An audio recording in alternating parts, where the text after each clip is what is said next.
लड़की देखो, बच्चा जब पैदा होता है ना, उसका माइंड बिल्कुल ब्लैंक होता है, एम्प्टी होता है। और ये तो आपको पता ही है, ये कहा जाता है कि a child destiny depends on where he और शी इज बोर्न। ठीक है, जहाँ वो पैदा होती है ना, वो माँ बाप उसकी डेस्टिनी डिसाइड करते हैं, या उसका स्कूल या उसका कल्चर। ये तीन चीज रिस्पॉन्सिबल होते हैं एक बच्चे को बनाने के लिए। अब वो बच्ची किस संस्कारों को लेके बड़ी हुई है, वो संस्कार पे क्वेश्चन करना चाहिए कि वो कॉन्वेंट स्कूल ने उसे ऐसी क्या शिक्षा दी जो वो ये समझ नहीं पाई कि वो जिसके साथ रह रही है कि वो एक वैशी दरिंदा है। सीरियल्स आते हैं ना, उनके अंदर सिर्फ तीन ही थीम होती हैं जो सबसे ज्यादा कॉमन होती है। एक प्री मैरिटल अफेयर, एक एक्स्ट्रा मैरिटल अफेयर, और एक आपका ये लिव इन रिलेशन। तो ये तीनों जो संबंध है ना, वो सनातन संस्कृति के विरुद्ध हैं, तीनों के तीनों। ये पाश्चात्य संस्कृति को प्रमोट किया जा रहा है भारतीय संस्कृति के अगेंस्ट। मैम, चीज जगह देखना, सुनना और पढ़ना, इसी का तो इन्फ्लुएंस होता है आदमी के ब्रेन पे।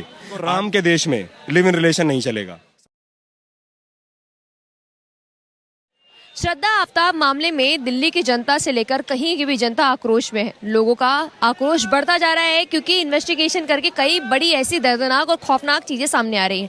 इस पर आपको नई जनता से बात कराएंगे कि उनका इस मुद्दे को लेकर क्या कहना है।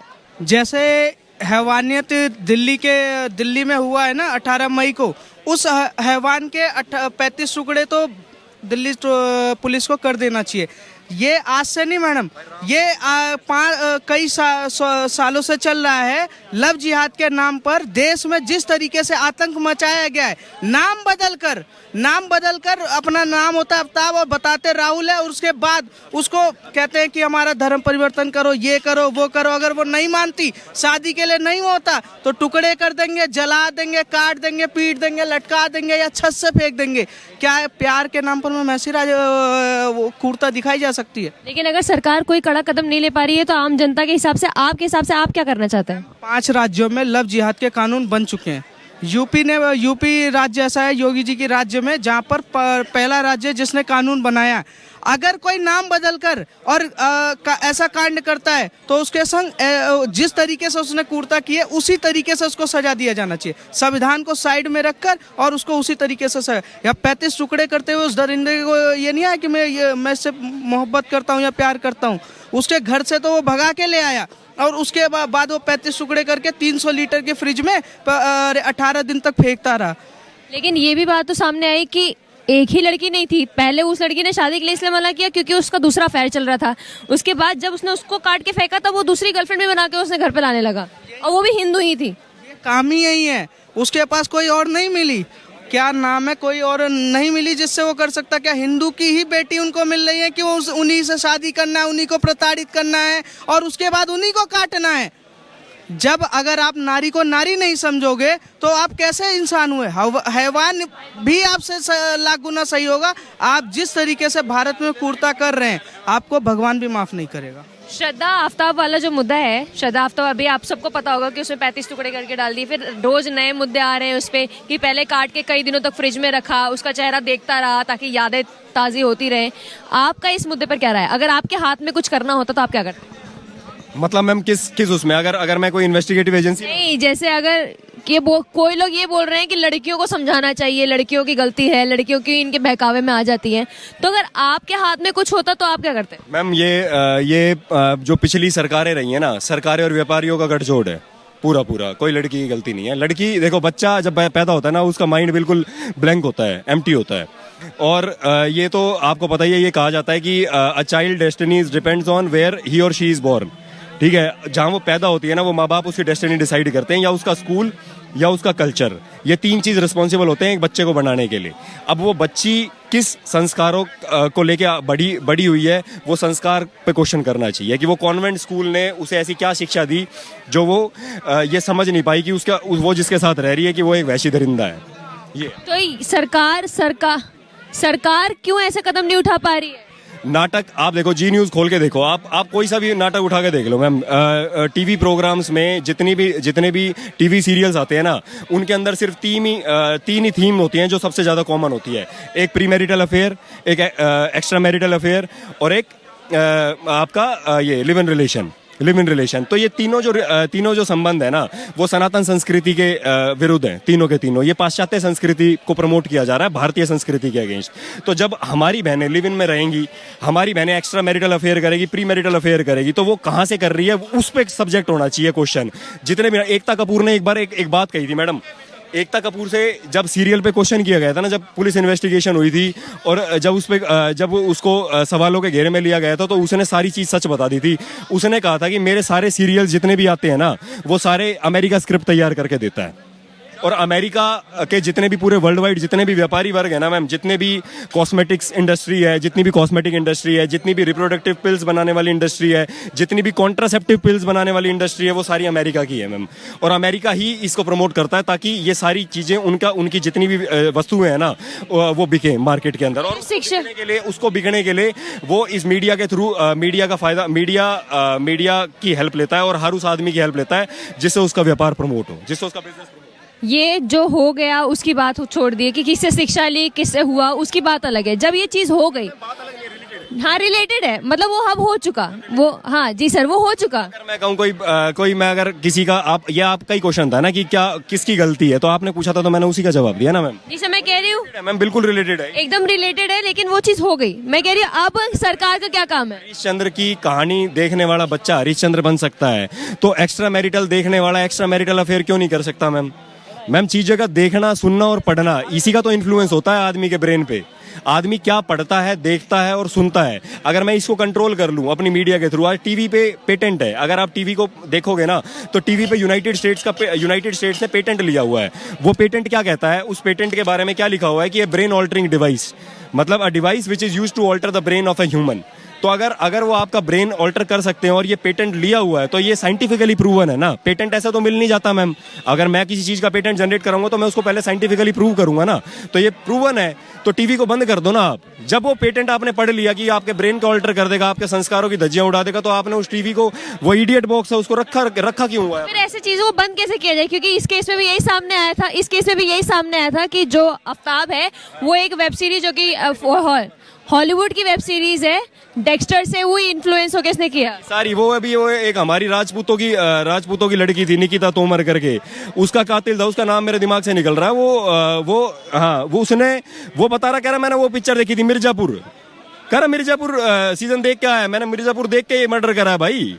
मैडम इन्फ्लुएंस करती है सोसाइटी को, एक यंग ब्रेन को इन्फ्लुएंस करती है मीडिया पूरी। आप कैसे कह सकते हो मीडिया ब्रेन इन्फ्लुएंस नहीं करती। एक बच्चा जो कुछ जानता नहीं है उसको दिमाग में कुछ भी फीड कर दो, और पेटेंट लिया ही हुआ है, आपको बता दिया मैंने। बंद करो ना ये सारी चीज। आप एक बात बताओ मैडम, अभी एक केस हुआ था, वो कौन सी किसका पति था वो जो भाई पोर्न इंडस्ट्री बना रहा था, राज कुंद्रा, शिल्पा शेट्टी का पति था ना मैडम, वो जो पोर्न इंडस्ट्री बना रहा था। सन्नी लियोन क्या करती है मैडम, सन्नी लियोन क्या करती है, वो बाहर क्यों घूम रही है। पागल बना रहे हैं जनता का पागल बना रहे हैं मैडम। मतलब आप एक बात बताओ मैडम, एक पोर्न सेलिब्रिटी को आप जनता के अंदर एक स्टार की तरह प्रस्तुत करोगे, तो वहां क्या मैम सीता जन्म लेगी क्या। जिस आदमी की शादी हो गई है, सनातन संस्कृति में ये सनातन संस्कृति का उसूल है जो मनुस्मृति कहती है कि मेरे गांव और मेरे आसपास के इलाके में मेरे सिर्फ वैवाहिक संबंध अपनी पत्नी से हो सकते हैं। अगर मैंने इसके अलावा किसी से भी ये संबंध बनाने की कोशिश करी ना, तो मनुस्मृति में इसका न्याय सिर्फ मृत्युदंड है। इसको क्यों नहीं दिया जा रहा मृत्युदंड। ये क्या इन्वेस्टिगेशन चल रही है। इसको कभी गाड़ी में, एसी गाड़ी में बिठा के कहीं ले जा रहे हैं, कभी कहीं ले जा रहे हैं। इसको फांसी पे क्यों नहीं लटका रहे हैं इंडिया गेट पे। प्रूव तो हो चुका, और इससे ज्यादा चाहिए क्या। जब मैं प्रूवन हो चुका कि मैं एक वैसी दरिंदा हूं, तो मेरे को इंडिया गेट पे लटकाओ, ताकि समाज के लिए एक लेसन मिले, समाज को एक लेसन मिले। लेकिन ऐसे संविधान तो नहीं कहता। मैडम एक बात बताओ, आप बेटियों की इज्जत से बड़ा है क्या कुछ चीज देश के अंदर। कश्मीर के अंदर एक बाप से एक बात पूछी गई थी। उसे पूछा गया था कि अगर आपको ये ऑप्शन दिया जाए कि आपके पास जो भी कुछ है आप इसमें से क्या बचाओगे, तो उसने पता है मैडम क्या बोला था। कह रहा मैं अपनी बेटी की इज्जत बचाऊंगा। मैडम बेटी की इज्जत से बड़ा कोई कानून हो सकता है क्या। और जो कानून में बेटी की इज्जत के लिए नहीं बन सकता, तो उस कानून को मानने क्यों मैडम। आप बताओ मैडम, कल को मेरी बहन के साथ अगर ये हो जाता है, मेरी बेटी के साथ ये हो जाता है, तो मैं संविधान की आरती उतारूंगा क्या मैडम। मैं तो मर्डर करूंगा ना उस आदमी का। क्यों नहीं करूंगा मैं, मेरी बहन है भाई, मैं तो मारूंगा मैडम, बिल्कुल मारूंगा, जान से मारूंगा, पूरे कुनबे को मारूंगा। पूरे कुनबे को मारूंगा मैडम, मैं किसी को नहीं। मैं, मेरे को इंडिया गेट पे फांसी दे दो, मेरा जीना। मैम एक बात बताओ, जिस भाई की बहन के साथ बलात्कार हो जाए मैम, उसका जीने में जीना है क्या? वो जी सकता है क्या? वो तो जीते जी मर गया मैडम, जीते जी मर गया। आप नहीं बताओ, जो ये हर हफ्ते, हर महीने, हर 2 महीने में कोई ना कोई ऐसा इंसिडेंट हो रहा है मैडम, क्यों नहीं कंट्रोल किया जा रहा? वही सवाल मेरा आपसे था कि कंट्रोल क्यों नहीं हो पा रहा? कंट्रोल कर पा रहा, तो इससे हम किसके क्वेश्चन करें मैडम? हमारे टैक्स के पैसे। या तो सब निकल जाए, सब अपने हाथ से सजा दे, या तो सरकार ऐसी चुने जो सजा दे। मैम नहीं, ऐसा नहीं है ना। देखो मैडम, देखो जनता को ना आधी चीजें बताई जाती है, पूरी चीज बताई नहीं जाती। देखो 21 साल इन्होंने उम्र करी लड़कियों की, शादी की करी ना, लड़का लड़कियों यूं कह रहे हैं कि 21 साल होने चाहिए ताकि वो पढ़ सके आराम से, है ना। लेकिन उसी कोर्ट ने, वही कोर्ट ये कह रही है कि 16 साल की उम्र में कोई भी लड़की वैवाहिक संबंध बना सकती है। डुअल हो गया ना, ये तो दोनों कॉन्ट्राडिक्टिव स्टेटमेंट हो गई ना। ये कैसे सूटेबल हो जाएगा? आप या तो ये कहो कि 21 साल की उम्र में अगर कोई भी बच्ची 21 साल से कम उम्र की उम्र में कोई भी लड़का या लड़की वैवाहिक संबंध बनाती पकड़ी गई तो उसको कानूनन जुर्म है। या तो ये बनाओ, या फिर ये बनाओ कि भाई 16 साल की उम्र शादी के लिए जायज है। क्योंकि मैडम जब आदमी की शादी नहीं होती तो वो कहीं ना कहीं तो अपनी फिजिकल नीड्स पूरी करेगा ना, तो उससे फिजिकल नीड्स पूरी करने से फायदा किसका है? सारी कंपनीज का जो यूनाइटेड स्टेट्स चला रही है। कॉन्ट्रासेप्टिव पिल्स कैसे बिकेंगे? आप बताओ ना मैडम, रिप्रोडक्टिव पिल्स कैसे बिकेंगे? जब ही तो बिकेंगे जब ये कुकर्म होंगे सारे के सारे। ये सारी कंपनियां हैं मैडम, इसके पीछे कंपनियों का षड्यंत्र है पूरा का पूरा। और मैडम आप मेरी कितनी भी वीडियो देख लेना, मैं सारी वीडियो में सच बोलता हूँ मैडम, हर वीडियो के अंदर मेरी सच्चाई है। और मैडम मेरे को 15 साल हो गए, मैं इन्हीं चीजों पर रिसर्च करता हूँ। कोई भी आदमी आके मेरे से डिबेट कर सकता है इस टॉपिक पे, कोई मेरे को हरा नहीं सकता मैडम, चाहे कोई भी आके बैठ जाए मेरे सामने, कोई भी आके बैठ जाए। मैडम एक चीज और ऐड करना चाहता हूँ मैडम, देखो इसका इलाज बता देता हूँ मैडम। देखो राम के देश में लिव इन रिलेशन नहीं चलेगा। सबसे पहली बात, लिव इन रिलेशन पाप है। आप शादी से पहले किसी के साथ भी वैवाहिक संबंध नहीं बना सकते क्योंकि एनर्जी ट्रांसफर होता है, और आप हर किसी के साथ एनर्जी ट्रांसफर नहीं कर सकते क्योंकि धर्म ये कहता है कि एनर्जी ट्रांसफर सिर्फ धर्म के अनुकूल होना चाहिए। इसलिए हमारे खाप पंचायत आज गांव-गांव में जाके ये प्रचार कर रही है। टेकराम कंडेला जी हैं हमारे हरियाणा के, वो आज 16 कमेटी बनाई है उन्होंने हर घर पर, हर गांव के अंदर प्रचार प्रसार करने के लिए। क्योंकि गांव के अंदर भी मैडम ये काम होने लगे हैं कि गांव के अंदर लड़का लड़की शादियां करने लगे हैं। आपको पता है मैडम इससे होता क्या है? इससे ये नहीं बताएंगे लोगों को मैडम। इससे वर्ण संकरण की स्थिति पैदा होती है, मतलब हाइब्रिड, मतलब आपके अंदर जेनेटिकली डिसऑर्डर आएंगे। अगर आपने अपने गांव की किसी भी लड़की से शादी कर ली ना, अगर मैंने अपने गांव की लड़की से शादी कर लिया, मैंने आसपास के गांव के किसी लड़की से शादी कर ली, तो मेरे बच्चे के अंदर जेनेटिकली डिसऑर्डर आएंगे। इसलिए हम लोग शादी नहीं करते थे मैडम। इसलिए खाप पंचायतें बहुत वैज्ञानिक तरीके से हमारे पूर्वजों ने बनाई थी। और इन हरामखोरों ने क्या करा मैडम 2014 के अंदर, नहीं बोले कि कोई दिक्कत नहीं है, अग्नि के 7 फेरों की भी जरूरत नहीं है, तुम साला हम देंगे तुम्हें कानूनी प्रोटेक्शन, और तुम 2014 में बिना अग्नि बिना 7 फेरे लिए कोर्ट में मैरिज कर लो। क्यों कर लो मैडम? एक बाप का होटल चल रहा है, मतलब मेरा बच्चा मैंने पाला, मेरी बेटी मैंने पाली मैडम 25 साल तक। मैं उसके सुख दुख में खड़ा रहा। जब उसको भूख लगी तो मैंने रोटी ला के दी, जब उसको कॉलेज में एडमिशन दिया तो मैंने फीस दी, जब मैंने स्कूल में एडमिशन कराया तो मैंने फीस दी। मैंने किसी से पैसे नहीं मांगे, ना कोई मेरी हेल्प करने आया कि भाई तेरे बच्चे भूखे तो नहीं है, तेरे बच्चों को फीस की जरूरत तो नहीं है। आया कोई कोर्ट का जज, कोई वकील, कोई आया हो, कोई एक भी नेता आया हो? तो नहीं आया ना। तो मैडम ये कैसे कह देते हैं कि 25 साल के बाद आपका अधिकार नहीं है आपके बच्चे के ऊपर? मैडम एज ए फादर मेरी रिस्पॉन्सिबिलिटी है कि मेरा बच्चा किसके साथ शादी करेगा, किसके साथ नहीं करेगा। ऐसे थोड़ी ना चलेगा, यूं थोड़ी है कि मेरी लड़की 25 साल की हुई कि वो कहीं भी कर लेगी शादी। ऐसे कैसे कर लेगी मैडम? तो ये चेंज करने की जरूरत है। और एक 1860 का सोसाइटी रजिस्ट्रेशन एक्ट और एडिड स्कूल एक्ट वो बदलने की जरूरत है, जिसके अंतर्गत जितने भी गुरुकुल के अंदर हमारे सिस्टम चलता था ना पढ़ाई का और ये सारी चीज, वो सारा का सारा सिस्टम दोबारा इंप्लीमेंट करना पड़ेगा। कॉन्वेंट एजुकेशन सिस्टम को खत्म करना पड़ेगा, जो बच्चों को इतनी लड़कियों को इतनी स्कर्ट पहना के और स्कूल्स में भेज रहा है। मैडम ये बंद करना पड़ेगा, क्योंकि अपोजिट सेक्सेस, ये साइंटिफिक प्रमाण है कि कोई भी कहीं पे भी किसी भी जगह पे अपोजिट सेक्सेस नहीं पढ़ सकते। पढ़ाई के टाइम आपको कंसंट्रेशन की जरूरत पड़ती है, और आप अगर उस टाइम में लव अफेयर में पड़ गए तो आपका फोकस टूटेगा और आप वो अध्ययन नहीं कर पाओगे जो आपको करना है 25 साल की उम्र तक। इसलिए हमारे देश में गुरुकुल बने थे और लड़का और लड़की को अलग जगह शिक्षा मिलती थी। जैसा कि आपने देखा, लोगों का यही कहना है कि ऐसा हैवानियत और खौफनाक जुर्म करने के बाद अगर सरकार इन्हें कोई दंड नहीं दे पा रही है तो इन्हें जनता के हाथों में छोड़ दिया जाए। इस पर आपके लेकर क्या राय है? आपको क्या लगता है कि सरकार को क्या कदम उठाने चाहिए? हमें कमेंट सेक्शन में जरूर बताएं। तमाम ऐसी खबरों से जुड़े रहने के लिए देखते रहिए जेडी न्यूज़। धन्यवाद।